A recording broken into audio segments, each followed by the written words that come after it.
Chris, thanks, my friend. You bet. Thanks to you at home for joining us this hour as well. 3 years ago this week, a comedian named Hannibal Buress did a late-night set at a theater in Philadelphia called the Trocadero.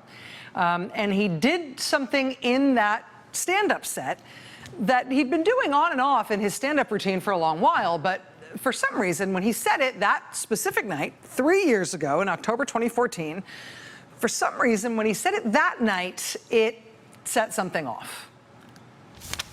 Public Teflon image. I've done this bit on stage, and people don't believe. People think I'm making it up. I'm like, Bill Cosby did a lot of rape allegations. No, you do. No. They call me Captain Kick 'em Out. No. That is upsetting. If you didn't know about it, trust me. When you leave here, Google Bill Cosby rape. It's not funny. This has more results than Hannibal Buress. So that's a clip from a comedy set from Hannibal Buress 3 years ago this week in Philadelphia. And that joke that he's making there at the end about all the online search results you will find, more than even you'll get from Googling Hannibal Buress's name. All those online search results you'll get if you Google Bill Cosby and rape. He was right about that. There were lots of allegations about Bill Cosby circulating more or less informally for years. And you can Google that stuff. I mean, so much so at the time that Buress had been regularly referencing those allegations about Bill Cosby in his stand-up act. And it was sort of just obscure enough that some of the laughter would be incredulous and, wow, that's a crazy thing to say. But some of it would be people recognizing it and thinking, oh, yeah, I have heard that, right? He'd been doing it for a while, but for some reason, when he did it that specific night, October 16th, 2014 in Philly, it took off. That clip of that portion of his show got picked up by Philadelphia Magazine. Dan McQuaid wrote it up for Philadelphia Magazine. You see the subhead on this story here. Comedian Hannibal Buress called Bill Cosby a rapist in a bit at the Trocadero on Thursday night. Cosby has been accused of sexual assault by multiple women. So it got picked up from that comedy routine by Philadelphia Magazine. Then that got picked up by multiple other news reports. It became quickly a sustained topic of national conversation. And within just a few weeks, a woman who had previously made a serious sexual assault allegation against Bill Cosby, she wrote about what she says was her experience in the Washington Post. Then Bill Cosby himself got asked about it in an interview in NPR. Then the day after the NPR interview, another woman came forward to make another, turns out to be very similar allegation against Bill Cosby. Then the day after that, another woman came forward with a similar allegation. Then the day after that, yet another woman came forward with a very similar allegation. This time, it was a famous model, a very well-known named Janice Dickinson. And at that point, Bill Cosby's shows, the syndicated reruns, but also his comedy shows, started getting pulled off TV, started getting pulled off Netflix. Then, interestingly, news organizations started to come out with their own accounts of Cosby over the years, or people who worked for him over the years, trying to stop news organizations or stop reporters from even asking about these allegations, let alone from reporting on them in detail. By the end of that next month, by the end of November 2014, 9 more women had come forward, all with remarkably similar allegations about their experiences with Bill Cosby. And these allegations dated back for decades. I mean, some of them were, in the 2000s, but some of them dated all the way back to the 1960s. And in terms of the women who were making these allegations, it was women who had met him all over the country. It was women who had met him in all sorts of different circumstances, professional and otherwise. But the allegations that they made about him were remarkably consistent in their descriptions. They alleged that they were drugged and then that they were assaulted. Ultimately, more than 50 women came forward to accuse Bill Cosby of rape or sexual assault or other kinds of sexual misconduct. Those allegations really had been around for decades, though. The Today Show and People magazine had both reported on a few of the allegations over the years. A civil lawsuit had been fired against Bill Cosby by one of his accusers more than a decade ago. But despite all that hiding in plain sight public record, despite the fact that there, for a very long time, had been at least a few women who were willing to speak about what they said happened to them, despite those very Googleable rumors and allegations, it took until the fall of 2014, for some reason, for it to catch, for that story to blow open, which ultimately resulted in more than 50 women coming forward. And then in the following year, December 2015, Bill Cosby was charged in conjunction with one of his alleged victims' allegations. He was charged with aggravated indecent assault. In June, Bill Cosby went on trial, and the result was a hung jury. The jury was deadlocked. Bill Cosby may or may not face a retrial on the same charges again this upcoming spring. Cosby is now 80 years old. He's reportedly getting new lawyers in time for that new trial. In July of last year, a former anchor at the Fox News channel named Gretchen Carlson filed a lawsuit alleging sexual harassment by the Fox News founding chairman, Roger Ailes. Among other things, Gretchen Carlson's suit alleged that the reason her career ended at Fox is because she refused sexual advances from Ailes. Within days of Gretchen Carlson's lawsuit, New York Magazine named 2 more women and reported anonymous allegations from 4 other women, all of whom also claimed sexual harassment by Roger Ailes at Fox. Fox then started an internal review of the allegations. They never made a public account of what the findings were from that internal review, but whatever they found led to Roger Ailes leaving that company. But they also gave him $40 million on his way out the door. Soon thereafter, they paid out another $20 million to Gretchen Carlson to settle her harassment allegations that she had made against Ailes.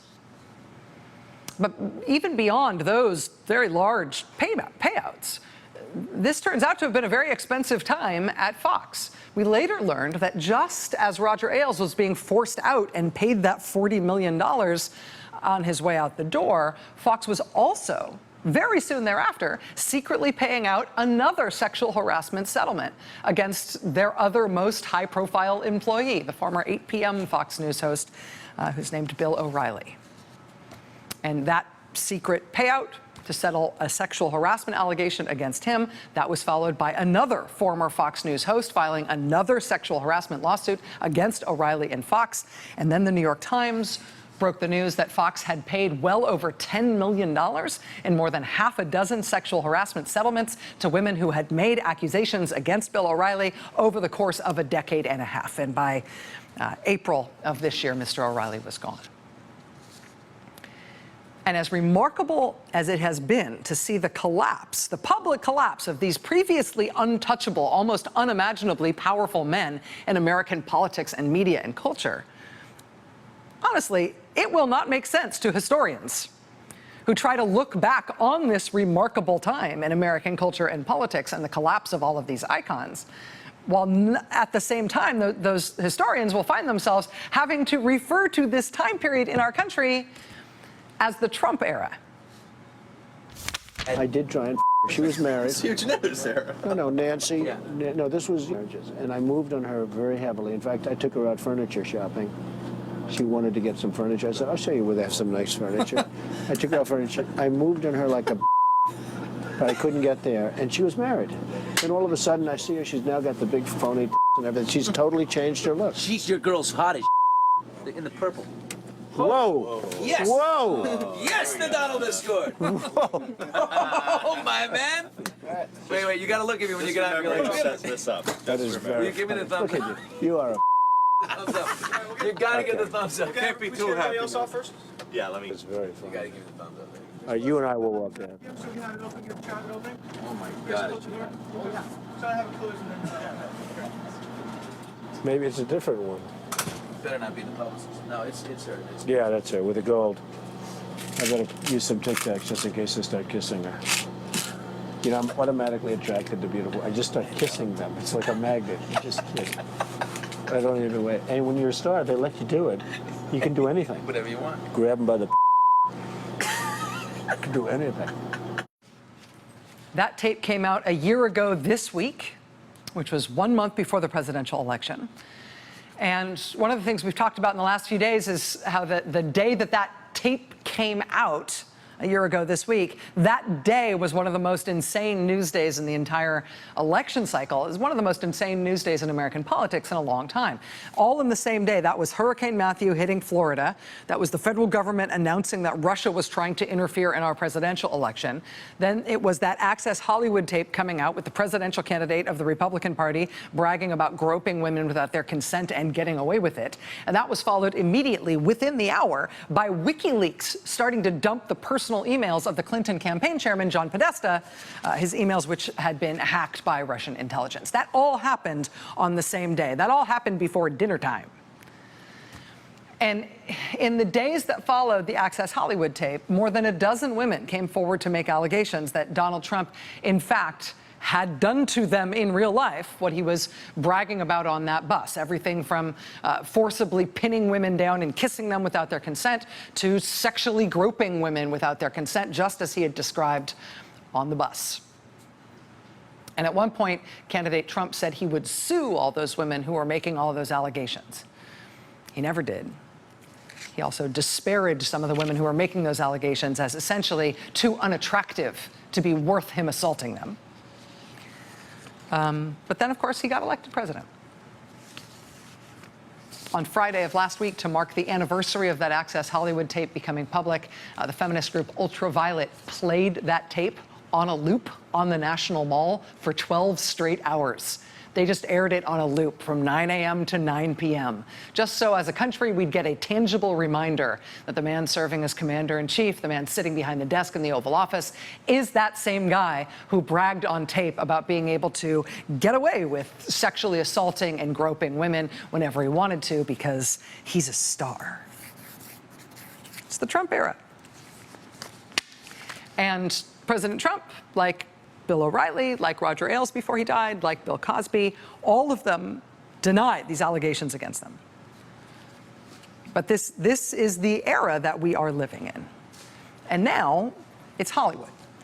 On Thursday, Jodi Kantor and Megan Twohey at the New York Times reported out decades of sexual assault and serious sexual harassment allegations against Hollywood mega producer Harvey Weinstein.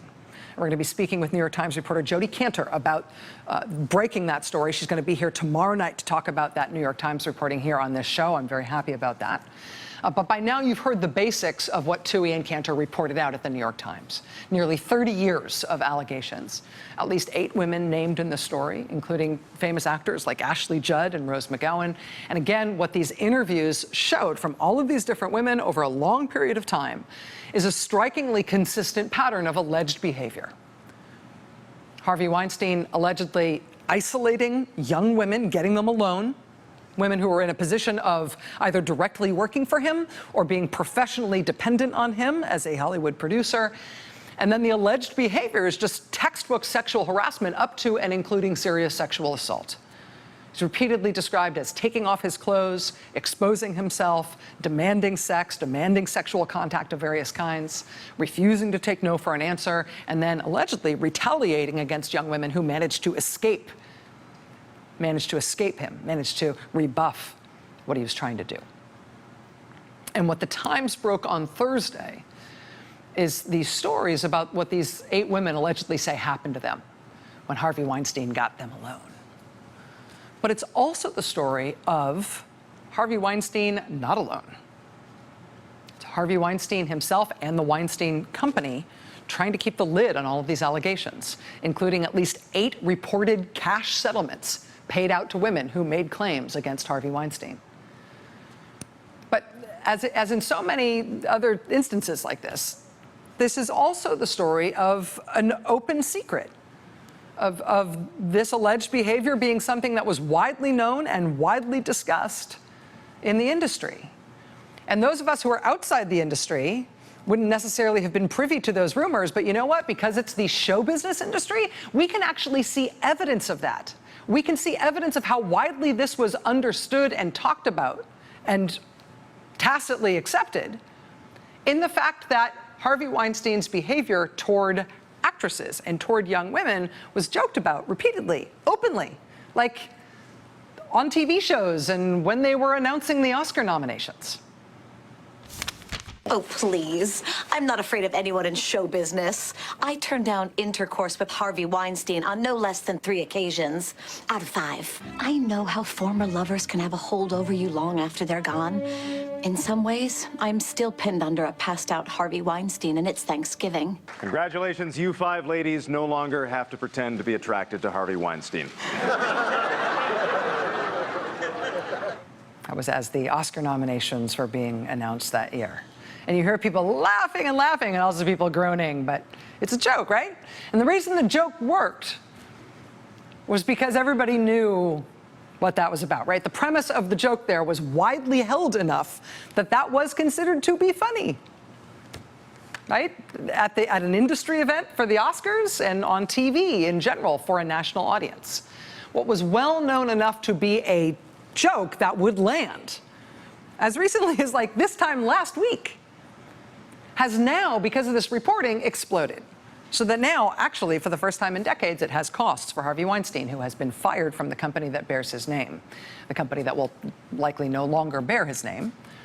The Times followed up their initial reporting today with absolutely harrowing, further similar allegations from actresses including Gwyneth Paltrow and Angelina Jolie, and a number of women who left the industry, in part because of what they say happened to them when they were caught alone with Harvey Weinstein. But now today, Ronan Farrow, writing for the New Yorker magazine, has published his own account of Harvey Weinstein's alleged behavior. And what Ronan Farrow has written for the New Yorker pushes the story even further and makes the open, secret nature of this alleged behavior all the more unfathomable. From Ronan Farrow's story today, quote, "I was told by 13 women that between the 1990s and 2015, Harvey Weinstein sexually harassed or assaulted them, allegations that corroborate and overlap with the revelations in the New York Times and also include far more serious claims. 3 women told me that Weinstein raped them, allegations that include Weinstein forcibly performing or receiving oral sex and forcing vaginal sex. Quote, 4 actresses, including Mira Sorvino and Rosanna Arquette, told me they suspected that after they rejected Harvey Weinstein's advances or complained about them to company representatives, Weinstein had them removed from projects or dissuaded people from hiring them." And again, this may be, at this point, the most unfathomable, or at least most jaw-dropping part of it. Quote, 16 former and current executives and assistants at Weinstein's companies told me that they witnessed or had knowledge of unwanted sexual advances and touching at events associated with Weinstein's films and in the workplace. All 16 said that the behavior was widely known within both Miramax and the Weinstein Company. 16 people who worked there or witnessed it, or say they knew about it. And they knew that everybody else knew about it too. Now, I should tell you that Harvey Weinstein, his representatives put out a statement in response to the New Yorker reporting. I'll read the statement. "Any allegations of non-consensual sex are unequivocally denied by Mr. Weinstein. Mr. Weinstein has further confirmed that there were never any acts of retaliation against any women for refusing his advances. Mr. Weinstein obviously can't speak to anonymous allegations, but with respect to any women who've made allegations on the record, Mr. Weinstein believes that all of these relationships were consensual. Mr. Weinstein has begun counseling, has listened to the community, and is pursuing a better path. Mr. Weinstein is hoping that if he makes enough progress, he will be given a second chance." That's the response that Weinstein and his representatives have made to this new reporting. But what Ronan Farrow, in his piece for The New Yorker, what he further adds to this story is tape. He has published the audio tape of a woman, frankly, I mean, to a lay observer, it's a woman actively being sexually harassed and pestered by Harvey Weinstein. A tape in which he admits that the previous day he had grabbed her breast against her will. He explained to her by way of excusing that behavior, quote, "I'm used to it." That tape was apparently made by the NYPD as they investigated sexual assault claims by one woman who says she got out of Harvey Weinstein's clutches and then went to the nearest police precinct to tell them that she had been assaulted by Weinstein. So we'll have that tape for you in just a minute if you haven't heard it. But on top of us coming to terms with the fact that these allegations were so widely known and apparently accepted, And as in so many of these cases, coming to terms with the fact that a large corporate conspiracy was involved in covering this all up.